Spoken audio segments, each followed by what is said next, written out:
Everything changed when he decided to insert a simple Allen key into the motorcycle pedal.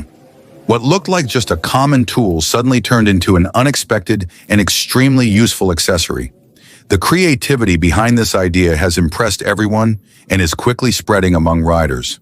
And trust me, once you see this trick, you'll want to try it on your bike too.